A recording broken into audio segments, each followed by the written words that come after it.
नमस्कार, आप देख रहे हैं शान न्यूज नेटवर्क। मैं हूं आपके साथ ईशान। आइए देखते हैं अपने जानदार शानदार शहर मुरादाबाद की प्रमुख खबरें और आप सभी से एक निवेदन कि अपने शहर को स्वच्छ रखें।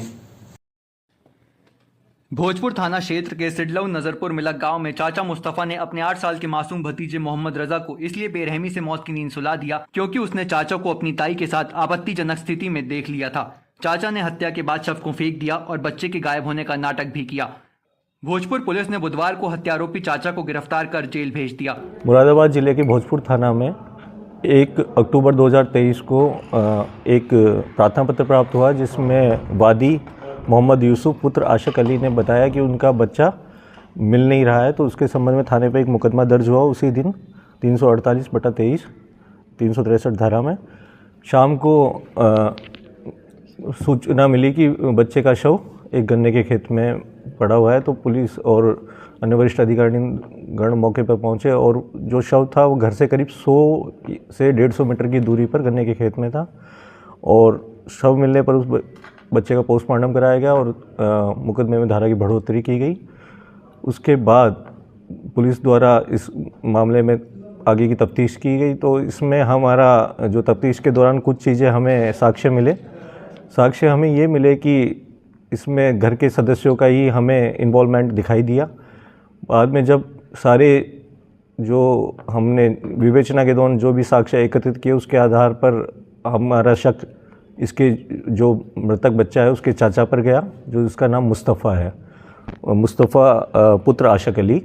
उससे हमने कड़ाई से लाकर उससे पूछताछ की, तो पूछताछ में उसने बताया कि उसका अपनी बड़े भाई की वाइफ जिसका नाम साहिबा पत्नी मुर्जा है, उससे इसके अवैध संबंध थे और इस बच्चे ने उन जो संबंधों की जानकारी हो गई थी बच्चे को, तो उसे डर था कि बच्चा कहीं इनकी बात को कहीं घर वालों को बता ना दे। उसके अलावा जो मृतक बच्चा है उसके पिता और उसकी माँ से भी इसके मुस्तफ़ा के संपत्ति विवाद को लेकर झगड़ा था, तो ये इस बात से इनसे काफ़ी पहले से नाराज़ चल रहा था। और फिर दूसरी घटना जो उसके अवैध संबंधों की जानकारी बच्चे को हो गई, तो उसे लगा कि ये बात घर वालों को पता चल जाएगी, तो उसने शाम का मौका देखकर जब बच्चा घर के बाहर खेल रहा था तो वो उसको खेत में ले गया और वहाँ उसका इसने मर्डर किया। बुधवार देर शाम रामपुर रोड पर पुलिस चौकी 0 पॉइंट के सामने दिल्ली की ओर से आते हुए एक ट्रक ने मारुति ऑल्टो को जबरदस्त टक्कर मार दी, जिससे कार ड्राइवर समेत 2 लोगों की मौत हो गई व 2 लोग गंभीर रूप से घायल हो गए। सूचना मिलते ही पुलिस मौके पर पहुंच गई। पुलिस ने शवों का पंचनामा कर पोस्टमार्टम के लिए भिजवा दिया है। घायलों को जिला अस्पताल में भर्ती कराया गया है। सोनपुर हजरतनगर गढ़ी थाना क्षेत्र में बुजुर्ग महिला पुष्पा के हत्यारे रॉबिन राघव नामक युवक को अपर जिला एवं सत्र न्यायाधीश फास्ट ट्रैक कोर्ट विमल वर्मा ने बुधवार को आजीवन कारावास एवं अर्थदंड की सजा सुनाई। रॉबिन राघव ने 14 अगस्त 2020 को बुजुर्ग महिला पुष्पा की हत्या उस समय कर दी थी जब वे अपने दोनों बेटों के साथ बाजार जा रही थी। रॉबिन राघव ने बेवजह बुजुर्ग के सिर पर लोहे के हथौड़े से ताबड़तोड़ वार किए थे, जिससे उसकी मौके पर ही मौत हो गई थी। न्यायाधीश ने अभियुक्त को शांति भंग करने के इरादे से जानबूझकर अपमान करने के मामले में 2 वर्ष के साधारण कारावास एवं 1000 रुपए के अर्थदंड से भी दंडित किया है। बुधवार को भगतपुर थाना अंतर्गत नेफा चौकी क्षेत्र के अलीगंज ठाकुरद्वारा मार्ग पर बतुआखेड़ा गांव के पास 35 वर्षीय फैक्ट्री कर्मी वीरेंद्र पाल सिंह पुत्र सुंदर सिंह निवासी भरतावाला थाना ठाकुरद्वारा का शव सड़क किनारे पड़ा मिला। सूचना पाकर मौके पर पहुंची पुलिस ने शव को कब्जे में ले लिया। आशंका है कि फैक्ट्री कर्मी की कहीं और हत्या कर शव को वहां लाकर डाला गया है। पुलिस मामले की छानबीन कर रही है। थाना मझोला क्षेत्र की प्रीत विहार कॉलोनी में चोरों ने घर का ताला तोड़कर चोरी की एक बड़ी घटना को अंजाम दे दिया। गृह स्वामी मोहित जैन के अनुसार चोरों ने घटना को उस समय अंजाम दिया जब वह शादी में गए हुए थे। चोर सोने चांदी के जेवर सहित 1 लाख रुपए नकद भी ले गए। आहट होने पर पड़ोसियों ने 2 युवकों को पकड़ लिया। पुलिस दोनों युवकों से पूछताछ कर रही है। थाना सिविल लाइंस क्षेत्र में एक अधिवक्ता के साथ मारपीट का मामला प्रकाश में आया है। अधिवक्ताओं के एक प्रतिनिधि मंडल ने एसएसपी को प्रार्थना पत्र देकर आरोपियों के विरुद्ध कठोर कार्रवाई किए जाने की मांग की है। प्रार्थना पत्र में कहा गया है कि मोहम्मद फुरकान नामक अधिवक्ता बाइक पर सवार होकर इस्लाम नगर से कचहरी आ रहे थे। तभी पोस्टमार्टम हाउस के पास कुछ लोगों ने उनकी बाइक को रोका और यह कहते हुए मारपीट शुरू कर दी कि इस मोटरसाइकिल पर फाइनेंस है और उसका पैसा नहीं दिया गया है। आरोपियों ने अधिवक्ता फुरकान से 40,000 रुपए भी लूट लिए। बुधवार को पुरानी पेंशन बहाली की मांग को लेकर उत्तर प्रदेश माध्यमिक शिक्षक संघ के बैनर तले माध्यमिक शिक्षकों ने मशाल जुलूस निकाला। सिविल लाइन स्थित अंबेडकर पार्क पर एकत्रित हुए शिक्षक शिक्षिकाओं ने हाथों में मशाल लेकर कलेक्ट्रेट तक निकाले गए जुलूस में एनपीएस गो बैक, पुरानी पेंशन वापस करो के नारे भी लगाए।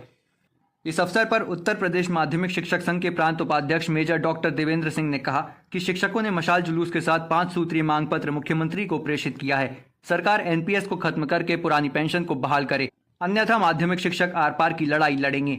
उन्होंने कहा कि 1 दिसंबर को माध्यमिक शिक्षक लखनऊ में विधानसभा का घेराव करेंगे। समाजवादी पार्टी के संस्थापक सदस्य, पूर्व मंडल प्रभारी एवं व्यापार सभा के पूर्व जिलाध्यक्ष दिवंगत राजकुमार यादव का आज दिल्ली रोड स्थित मोक्षधाम पर अंतिम संस्कार किया गया। जिला अध्यक्ष डीपी यादव के नेतृत्व में समाजवादी पार्टी के सभी विधायकों, नेताओं और कार्यकर्ताओं ने पुष्पांजलि अर्पित कर स्वर्गीय राजकुमार यादव के शव को सपा के ध्वज में लपेटकर अंतिम यात्रा के लिए रवाना किया। लोकोशेड मोक्षधाम पर सैकड़ों की संख्या में महानगर वासियों ने अपने प्रिय सपा नेता को अंतिम प्रणाम किया। पार्थिव शरीर को मुखाग्नि उनके ज्येष्ठ पुत्र हेमंत यादव ने दी। शिरडी साईं पब्लिक स्कूल की आराध्या धारीवाल ने सीबीएसई नेशनल जूडो की अंडर 14 बालिका वर्ग में सिल्वर मेडल हासिल किया। उन्होंने यह उपलब्धि 45 किलोग्राम भार वर्ग में हासिल की। जूडो प्रतियोगिता का आयोजन 22 से 26 नवंबर के बीच नोएडा में हुआ था। इसमें शहर की आराध्या ने परचम लहराया। आराध्या की मां श्वेता ने बताया कि बेटी की जूडो में दिलचस्पी देखते हुए उन्होंने उसे ट्रेनिंग करवानी शुरू कर दी थी। आराध्या की उपलब्धि पर शिरडी साईं पब्लिक स्कूल की डायरेक्टर नलिनी अरोड़ा और प्रिंसिपल शेफाली अग्रवाल ने शुभकामनाएं दी। बागबाड़ा कस्बे के क्षेत्रवासियों तथा कस्बे में ही स्थित डॉन बॉस्को एकेडमी स्कूल के बच्चों ने बुधवार को डीएम मानवेंद्र सिंह को एक प्रार्थना पत्र सौंपकर स्कूल को खोलने की गुहार लगाई है। प्रार्थना पत्र में कहा गया है कि बीते दिनों डॉन बॉस्को स्कूल की प्रबंधक विमलेश कुमारी की हत्या व हत्या आरोपी मैनेजर बबलू के जेल में बंद होने के कारण पुलिस ने स्कूल में ताला लगा दिया है, जिस कारण स्कूल में शिक्षाकरण कर रहे सैकड़ों बच्चों का भविष्य अंधकार में हो गया है। लिहाजा अतिशीघ्र स्कूल को खोला जाए ताकि बच्चे निर्बाध शिक्षा प्राप्त कर सके। लेटेस्ट न्यूज अपडेट जानने के लिए सब्सक्राइब करें हमारा चैनल ईशान न्यूज नेटवर्क और हाँ, बेल आइकन दबाना मत भूलिएगा।